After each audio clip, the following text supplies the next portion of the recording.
Hey Loomers, welcome to another episode of Agency World. For this video, I wanted to give you guys a overview of agency revenue that you would expect when starting up. I think in any business, it's always hard to start a new business. And I think though the start is probably the most important part. So if you're able to kind of see what other people are doing in terms of revenue, in terms of growth, I thought this would probably be a good opportunity for us to share a snapshot of our actual revenue that we earned at Reloom during the first 18 months. The reason why, look, I think it gives you a little bit more insights into the fluctuating revenue of an agency, as we all know. But it's also just good to see it firsthand. And it's also good to see that it's completely normal when starting out. And obviously there's things that you can do to improve that over time, but at the start, completely normal.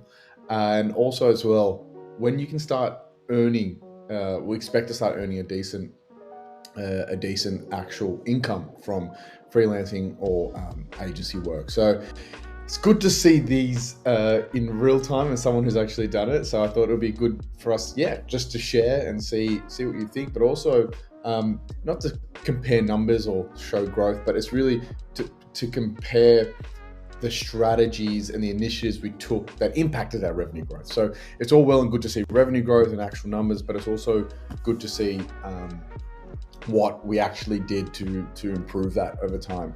And also a little bit of an overview of why we believe, or myself, why you need to nearly do everything for yourself at the start of running an agency. But a little bit more in that later. So just a little bit of an overview. So this is starting an agency from scratch. So Adam and I started Reloom Agency, started business in August 2020. And as you can see, it's a roller coaster of revenue. But I think what's the most important part to realize is that at the start, it's not going to be something which is glamorous or fun. It's almost incredibly tough at the start. But as you can see, as time goes by and as you start to become obviously a lot more consistent and also be persistent with what you're doing, the revenue does start to increase. And it's just sort of good to understand really from the start, it's a grind, but you're almost building the foundations of what you're doing. So the start's really important because obviously, yes, you need to make money and it's important to grow your revenue as an actual business. But I think what's the most important at the start as well is setting up systems and initiating systems at the start, which will enable you and set you up for this long-term growth. So a little bit of an overview of how, these milestones, right? So as you can see, for the first, I've broken up into 6 months. So it's over 18 months, but I've done it in three sections. So really in the first 6 months, you'll start to see that really the bulk of your revenue is going to come from family and friends. So, and friends of friends.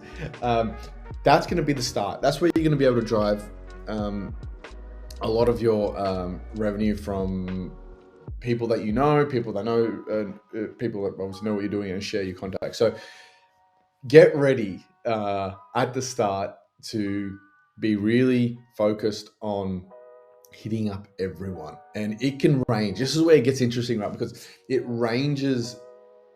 You can't be picky with your persona. You're going to get a tech company, you're going to get a construction company, you're going to get a dentist website, you're going to get an accounting website. Like it ranges across a lot of different industries. But I think the most important thing is just taking what you can get for that experience. And I guess I'll explain later as well things that we did to kind of make it worth it at the lower end of the scale and kind of use these lower end projects to, most importantly, build a portfolio, and that sets you up for here.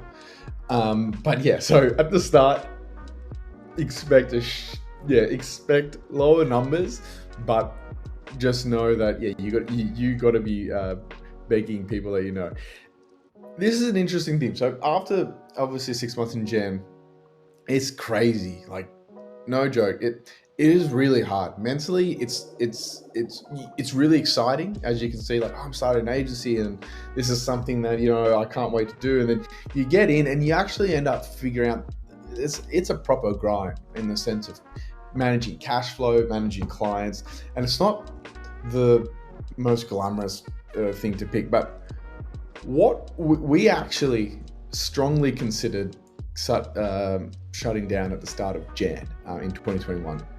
And it's just important to note this. So the reason why is that it always comes later after. And this is just a perfect example, right? So in these periods of where you feel like it's not what you want to do, I guess if you really want to do it and freelancing and agency work is your passion, you just got to stick to it. So we were lucky enough to kind of push that forward and just surge ahead, both Adam and I, in this instance here. And I still remember it was a very crucial moment, and we just said, just put our heads down, let's continue doing what we're doing, and obviously we reap the benefits at the end. But that's one part to note. At an agency, it is tough at the start mentally, but you just got to stick with it. If this is something you want to do, but you just got to stick with it and continue to grind out good projects, because it does pay off in the long run. And then most important milestones is at that start of 21. This is when we started to then build up partnerships. And when I say partnerships, this is partnerships along the lines of dealing with people who have a lot of reach with companies themselves. So it's B2B partnerships. That would be other agencies that are more design focused. So teaming up with design agencies who are creating brand identities, and then obviously Figma web designs, and then be almost their Webflow partner, or be their development partner. Other partnerships would be with companies that are just doing obviously brand identity work, so they're not even doing web design, so almost becoming their web design partner. And lastly, it's also companies that just want Webflow development, so they've designed and design the website, and you just kind of take over and be almost like a ghost dev. So partnerships was crucial for us, and partnerships really started us to help get, I guess, the consistency in revenue, and that's important. Obviously, as you can see, with the fluctuating parts of revenue. So in that next 6 months, let's say from February to July, we started to at least see a lot of consistency when it came to the revenue. I guess the second pillar of so the first pillar is obviously partnerships, which I've mentioned, and then the second pillar of starting to really grow that revenue and take it to another level is creating content. So content is super important when it comes to getting more or pushing your brand out there, right? So it's the marketing 101, but I think within this design and agency world, I think the best way of marketing and the best way of actually not doing ads is actually creating content. And when I say content, that could be things along the lines of YouTube videos, creating resources, videos like this, or similar things where you're creating information and you're creating resources that other freelancers and agencies and designers find useful. Creating content helps you build a brand, but the clients end up seeing that brand, and there's a ripple effect of that. So that's why we found that both the partnerships and the creating content side really started to help drive that revenue. And as you can see, our second 6 month of being alive, this is where it started. You could start seeing that we got a lot more consistent growth, but we then also started to set ourselves up for a good third 6 months. So that third part there, as you can see, the revenue started to jump up. But this is the important part, right? A few important things here to pull out from these milestones. For us, I'll bring up the point but later, that this is where I found at these initial stages, as you can see, the agency revenue fluctuates a lot. So this is why we decided to only work with contractors later on. I'd say it's intentionally, but really, to be honest, I had no idea at the start. But I'm saying in hindsight, this is how it played out, and I think it's the best play looking back. So at the start, revenue is fluctuating, as you can see. So why I believe taking all that revenue and doing contracting or like subcontracting out work to other freelancers or contractors, I'd rather leave that later, because from this initial revenue that you can see from the first 12 months, you're able to kind of bank that in. So that almost becomes your safety net. Now, this is taking into account that you have no side projects, right? This is taking into account that you've just gone full agency and you're not doing work or like full-time work and doing agency on the side. So the reason why we're taking contractors later, whereas in hindsight I think it's a good play, is that it allows you to bank that cash early on. And when you can bank that cash early on, it makes you more defensive. Because at the end of the day, it's about just staying alive in agency world. Because the longer you stay alive, the longer your portfolio grows, the bigger your portfolio grows, the more projects you're going to get, and the more revenue and the more upside you're going to see in the longer run. So that's why build the cash up at the start and then start subcontracting, but get as much cash as you can early on, because it pays off massively in the long run. And I think that was something that I'm glad we did. So these are the revenue milestones, and I think the most important thing for me as well is don't compare revenue monthly. As you can see, it's up and down. And even when we started to click in the second half of August, in October, look at this, bloody 40 grand. You made 40 grand in a month, and it was going up. So we had a trajectory here of 10, 12, 17, 33, and 40. So you can see the trajectory is strong. But the point I'm trying to make here is that you don't compare month on month. So then I didn't compare November to October, because it would have made me freaking angry. And it would have made me really, you didn't say depressed, but like just frustrated, right? Frustrated because like, what am I doing? It's not growing.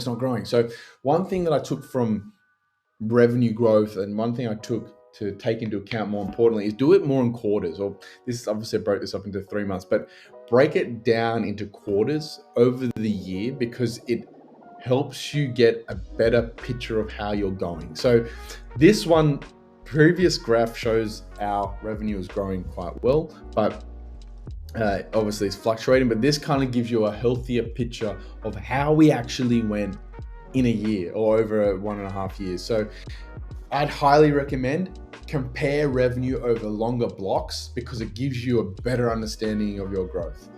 So yeah, that's to me one of the most important things.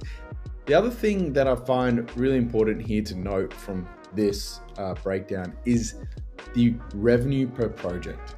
So you can see here, in the first 6 months, we did the most projects, but our revenue per project was just almost 2.8K. So you can see here we're doing so much more work, 8 projects, and because our revenue per project was so low, obviously, yes, at the start, you like I told you before, it was family and friends, so it's harder to kind of push that up. But it just kind of shows here, this is my favorite graph, because it shows here that the better your portfolio gets, the better you're able to price. And when you're able to increase your actual revenue per project over time, it starts to create more of a better, calmer agency. You got more focus, you got less projects, less clients to manage. So this revenue per project number, for me, this is why I've been banging on about pricing per project and why I'm obsessed with it, is that it seriously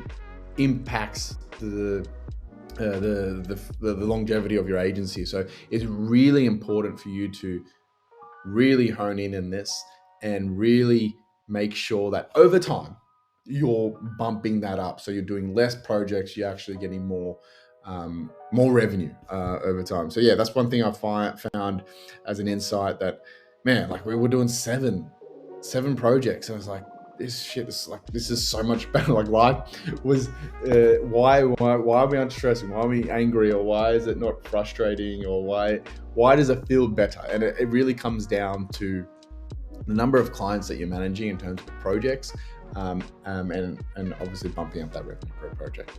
But yeah, as you can see, comparing this growth over multiple longer periods shows you a better snapshot of where you're at. And this just really proves to me that focusing and increasing your average revenue per project is incredibly important. So some summary and takeaways from this. The reason why, again, I showed you this snapshot is that this really drives home the core principle of driving up your revenue per project. And it's all well and good to say that. Okay, cool. Yeah, sure, Dan. Thanks for the obvious one. But the point I'm making is that it really does make a huge difference. It is obviously all good in theory, but it does make a huge difference. It like I said, experience less stress, better customers, more focus with fewer projects. And this plays in, right? This actually compounds. There's a compounding effect, because when you have more focus with fewer projects, you actually push yourself to another level and you actually get a better outcome. So you actually get a better outcome for your project. And then it taps into my other principle of level up your portfolio. So when you're able to put more focus into a project, let's say it's a 5, well, in this instance, a 2K website, make it look like it's worth 20.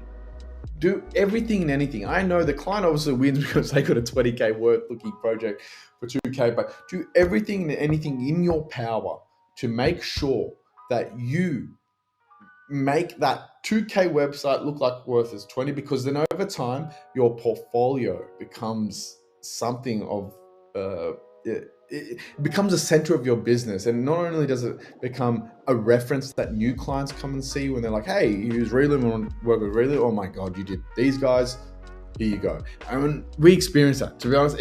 It was like blank checks. When you did a project that they love, or that they saw in your portfolio and they knew that's what you could deliver, and they knew that was your capabilities, I honestly, that the price per projects that I was able to do and the price per page that you guys saw in the other videos, we were able to really ramp it up and command higher things because we had more leverage. So I think that was one of the most important parts. So you can see it's a lot harder at the start through all these graphs that I showed you. It's a lot harder at the start because you're only getting 2K average websites. But if you do your best and try not to take too many of the 2Ks, because at the start you can be obviously a lot more desperate because it's just starting off and you need revenue. But if you can limit the amount of new projects you can take and put more value and make them portfolio pieces like no other, it will change your company. It will change your trajectory of your growth straight away. And I put in another point here. This approach also, obviously improving your revenue per project as you scale, it sets you up for a good foundation to actually start to include contractors if you want. Obviously, this is depending on some people like to have one-man agencies or two, or just work with a small net. But it's always good to have optionality. So at the end of the day, if that's an approach you want to take, having that goal in your company of increasing the revenue per project helps you allows you to do that. So that's one of the most important parts, is the portfolio. And thirdly, ride the ups and downs. Like, compare revenue over larger periods. I've shown you why. From a graph, from a micro perspective, when you look at month to month, it's like a bloody roller coaster. But if you actually start to compare over longer periods, you can see the actual substantial growth you're getting with your agency. Take all the revenue at the start. It gets you ahead. I guess the reason why we were lucky to do that, obviously picked a good co-founder with Adam. So that allowed us as a unit to complete all projects required, or complete all necessary tasks an agency needs to do in order to make money without outsourcing. It's the longest definition ever, but it makes sense, hopefully. So essentially, take all the money that you can. And I think how you can do that, if you're not a designer, it's teaming up with a really good designer, or teaming up with someone who doesn't have your capabilities, so you can do everything in-house. That allows you to be a lot more defensive over time, build more revenue, put more cash in the pot, so then you're not having to go back and do other work or do any other side projects. You're pure focus on the agency. And I think that was one of the best things, best decisions we did starting off. And last but not least is content. So content for the community, or for your community that obviously you're part of. Just really helps you build a brand that clients end up they do. So even though you're making content to help others in your space about better design, better pricing, better way to build a website, it does come back to you. The client does end up seeing it, and I think, like I told you before, depends on the industry, depends on what you're doing. But really, what we focus on, what we did at Real is focusing on YouTube videos, templates, and resources that designers can clone, and that just, as you saw in one of the milestones, that really helped boost the revenue for us as well, as we got a lot more inbounds. So yeah, overall, this is the reason why I showed you guys first 18 months of revenue. I think these insights here are super valuable that I would have loved to have myself starting off. But it's just, more importantly, just to see this is what another agency is doing. Okay, cool. This is the benchmark, whether or not you use it or not. But whether or not you make double what we do or you do less, at least look at the principles to help you grow your revenue over time. Because at the end of the day, you don't just want to create a job for yourself. You want to create a business or something that gives you lifestyle and freedom. Otherwise, why else are you doing an agency or becoming a freelancer? You might as well just go get a job. So do it in order for you to access or unlock freedom or unlock choice and optionality to do what you want to do. And I think that's the most exciting part in agency world. You got full autonomy, full control of doing what you want to do. But as exciting as it is, it's also challenging. But again, in the end of the day, these challenges just make you stronger. So hope you found this useful. Let me know if there's any other videos that you guys like me to create in regards to insights into agency world. But hope you enjoyed this. Catch you guys soon.